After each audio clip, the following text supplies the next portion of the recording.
One of the biggest questions I get asked on this channel is, James, I want to see a high handicap golf club fitted. So let's do it. Let's do it now.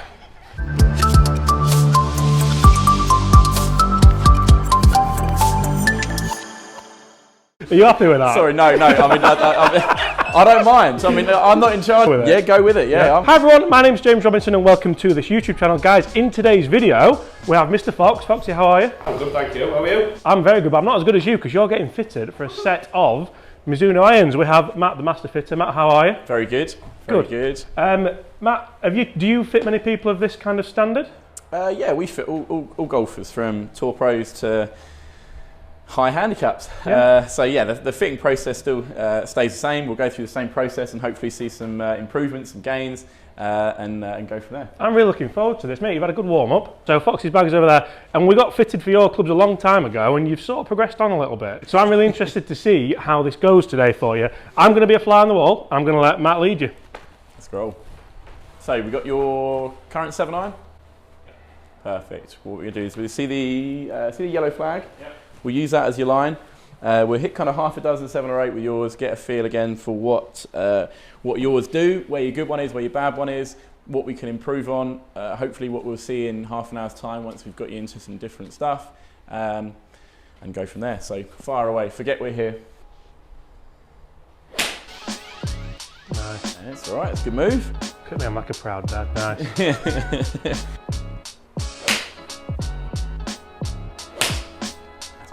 Good move, isn't it? Wonderful.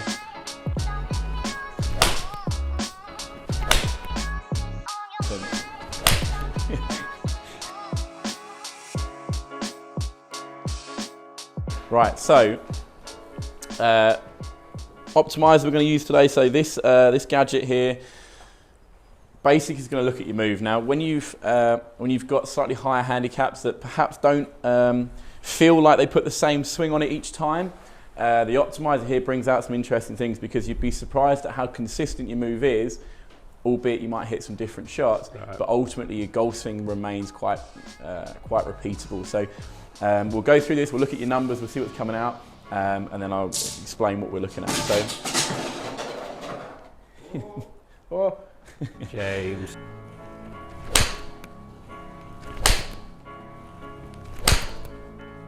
Perfect. All right, so don't worry about where the ball's going. It's not worried about shot shape, dispersion, strike. All of that's looking at is how we can use shaft technology to aid your move. So right, all these things are coming through. So again, we've got our 5 key points initially: head speed, tempo, toe down, kick angle, and release. So you look at guys who get to the top and they almost look like they kind of cast it. And you look at people that really, really hold onto it, they've got lots of lag. So 2 different golf swings that are going to require slightly different shafts. So one thing to note is your head speed. So probably coming from your cricket, you know, you've got real good speed, good hands, quick hands. Probably going to warrant something that's a little bit more weighty and perhaps a little bit firmer in its flex to kind of manage your kind of flashing move. So we can work towards finding things that are going to give you a little bit more consistency. No surprises there what's coming out the top end of weight. So as we were just discussing there, looking at your numbers initially, and fairly firm in its flex, just to manage what's going on, because when you get to the top, you've got a really nice snappy change of direction, which is going to build up an extra bit of power, but you need to manage that. So it's a bit of a myth that people think that, you know, the higher handicaps, oh, you need something very soft in your shaft, you need something that's very flexible, you need this, you need that.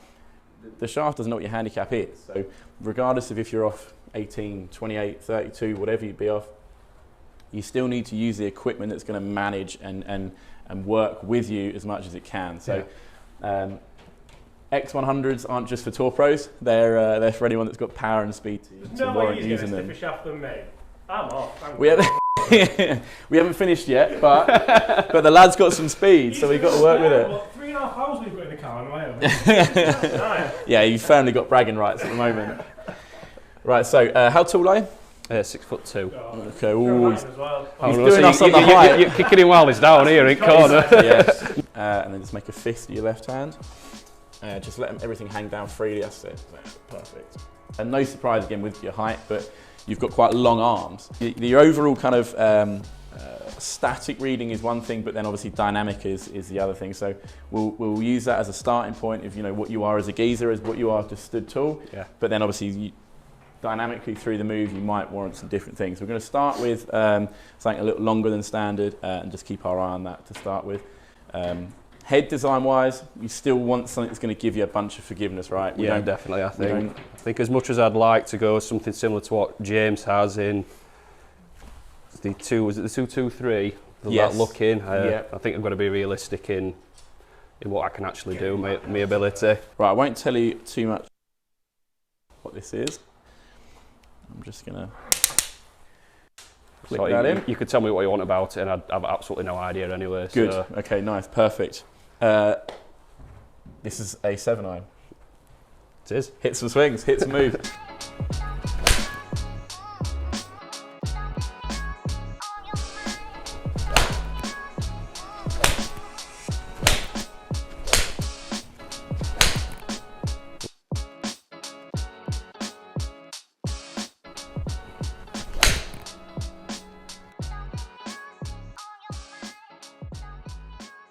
That feel easier to move?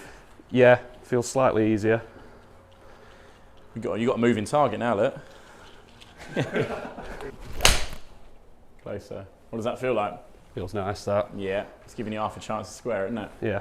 So that's KBS Tour. It's KBS Tour 120S. So again, a bunch firmer of what we've come from. In yours, you've got 5.0110, so it's 10 grams heavier. Now 10 grams doesn't sound like a lot, but you know, when you're swinging 10 grams at 88 mile an hour, all of a sudden you can feel it. So there's no question we're going to go slightly heavier and firmer in the flex. That there is very good. I think the first one we tried was a step too far.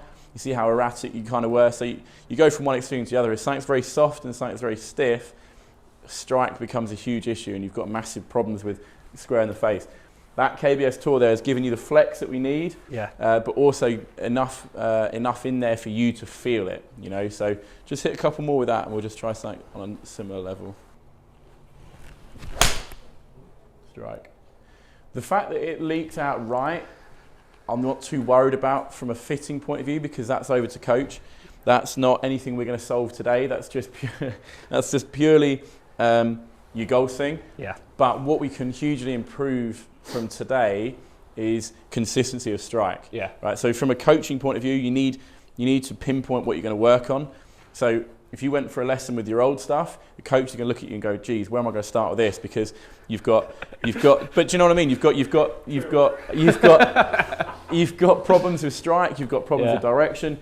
So if we can take one of those elements away through equipment, then that's perfect. That's happy days. So we've got your equipment looking good, and you've got strike much healthier, and you've got a lot more efficiency in the strike. Then that gives you that opportunity to move that dispersion in. It's going to be a lot easier. Easy to work on. Totally. On the main goals. Totally. You know, and how many times do people say, you know, I'm working on this, I'm working on that, but I just can't feel it. But if you're working on something that the golf clubs don't want to work with, then you're fighting two evils. Not only have you got to try and work with you manipulating the club on the way down and trying to get into a better position, but also the shaft's then kicking where you don't want it to, and you've also got two problems rather than just one. So the fact that we've gone upper flex, we've gone stiffer and heavier, gives you that much more, that ability to square the face to find strike easier. And then it's over to you to go out and get familiar with him, play golf, and practice. Try and work on getting that toe turning over. But just hit a couple more to that yellow flag.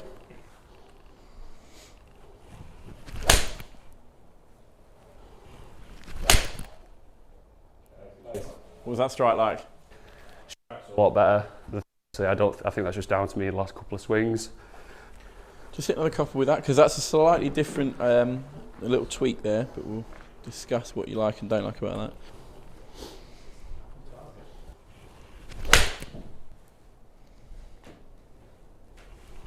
That's a slightly different length. I just wanted to see what that felt like. It's a fraction shorter. Yeah. I think that's good. Again, lengthwise, 1/4 inch long. The first one we were trying there was 1/2 inch long. So I think the fact that your length is obviously a direct relation to strike. If something's the right length, it's a lot easier to then bring it back to square. So I think the strikes have definitely crisped up with this. They felt better, right? Yeah. And easier. Yeah. Okay. Better.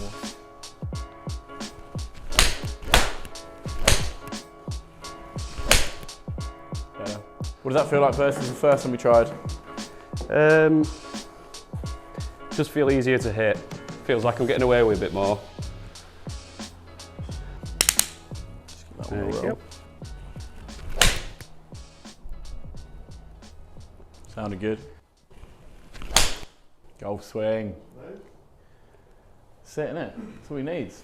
That is what you want to look at. Look, that is joke. Look, you've got 0.0, 0.1, 0.0, 91 speed, 125. Efficiency's bang on where we want 7 iron, 174, 178. That right there. If let's just go back. I can keep replicating that one, but everyone's laughing. Just go back to the first ones we were hitting there. We can just give it. Yeah, with current gamer. Yeah, just as a comparison, look at the difference, right? So look, you've gained some speed because you've got something that's firmer and stiffer. Yep. Happy days, tick. Ball speed's a big jump. Distance is a byproduct of everything else being good, right? So right across it. Everything that is kind of a negative or what you'd expect to see from something that is far too light and far too flexible. So the fact that you actually find contact with these is very good because they're very light and they are very, very soft. So strike is really dicey and an absolute lottery. So that setup, again, if we could click onto that last one we hit there, this is where you should be, right? That's what we want to see a lot more of. You committing to the shot, hitting it at proper distance, and just having an efficient ball flight. All those things, once you've got those things locked in, then over to you, go and play golf. Yeah. Sound good? Yeah, sounds good. Sounds great to me. So Foxy, this is what we are going with. It's a JPX 921 Hot Metal. Is it the Hot Metal Pro, Matt? Or? That's the Hot Metal. So that's the standard Hot Metal. So obviously Foxy's moved away from his Hot Metal Pros here. Hot Metal Pro is very, very good, and they serve a great purpose for guys who perhaps have come from the bladed side of stuff, the better players as such that are now winding back, that need a little bit extra distance but still want a very sexy package, as opposed to guys coming in. So I always think that if you're gonna seek maximum forgiveness in your iron head, always as an entry, you always want to go with a Hot Metal and then work your way in and then try and get into 223s perhaps, or when the time comes, progress that way as opposed to coming out into the pros. So they're going to give you the most. They're not going to be a hindrance for you. They're only going to be a help. They don't do anything that the pros don't do anything that the Hot Metal doesn't. Just going to give you a whole lot more forgiveness and make the game easier.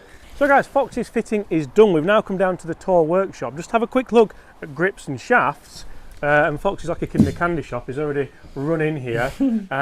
Just show us what we're going to go with and why, Matt, for Foxy here. So interesting part of the fit for Foxy was the grip, just because of, again, his tendencies and perhaps your bad shot. It sounds stupid. It sounds stupid and it sounds like a very small part of the fit, but the align option in the grip will really, really help you with your grip placement. When we're talking about consistency in your golf swing, yes, it's done by shaft, it's done by head, it's done by kind of creating the correct parameters for the golf club itself, but sometimes overlooked is that grip. And especially for you, where you want to keep that slightly stronger grip and make sure your hands are in a consistent place, that align will really, really help there. So it's a good reference point all the time. Gives you a reference on face. But also for you, if you have a round grip, I know James and I were talking, sometimes you just grab hold of it and you go, right, I'm just going to hit it. Yeah. That align gives you consistent hand placement each time you grip the club. So that's key. And then it sounds like a small part of the fit, but grip is very, very important. Grip's key. Well, I suppose if your grip's wrong, everything else is wrong. So the grip is your only point of contact with the golf club. Yeah. If that's wrong and it doesn't feel right, then all of a sudden you're going, I'm not totally sold. So yeah, it's something that we really put an emphasis on at the end, because the other parts are key to do down in the studio. But when we're up on here talking grip, it's very, very important just to get the right one. So we've gone for the align purely for the placement. What size glove are you? I am a medium large. Medium large. So medium large is kind of your run of the mill in terms of Mr. Average. Yep. No real reason to go wildly different, undersized, oversized. But grip, a large part of the grip thickness comes in when you just grip hold of it and you go, yeah, that feels great. Yeah. You know, that feels comfortable. So I think previously you've had a couple of layers of you to build it up a little bit. Yeah, I think it was standard, wasn't it? And then just a couple of layers to build it up. Yeah, perfect. So with your hands and with certainly looking at your placement down in the studio there's nothing there that suggests you really want something that's going to be mid-size esque. So we'll keep it at standard, but I think we'll go for 3 layers of tape. So we'll go for your standard 1 plus 2. Yeah, Brilliant. So, Align grip, KBS C-Taper S120 shaft. KBS Tour 120S. I didn't know there was a difference. Yeah, so you got 2, you got 3. You got KBS Tour, Yeah. KBS S taper, and KBS C taper. Just to be Okay. confusing. So is mine stiffer than his or not? It's different. It's different. I'm We'll leave it at that. We'll leave it Mr. at that. Impartial Guys, there. get in the comments below. I'm going to leave that in. It wasn't as derogatory as it sounded. But Matt, thank you ever so much for your time. Absolutely. Really Pleasure. appreciate it. Thank you, Foxy, Matt. have you enjoyed it? Yeah, it's been brilliant. It's been a great day out. Great day out. Guys, thank you so much for watching. If you've enjoyed it, smash that subscribe button, leave us a like. Apart from that, I'll see you all at the same time tomorrow.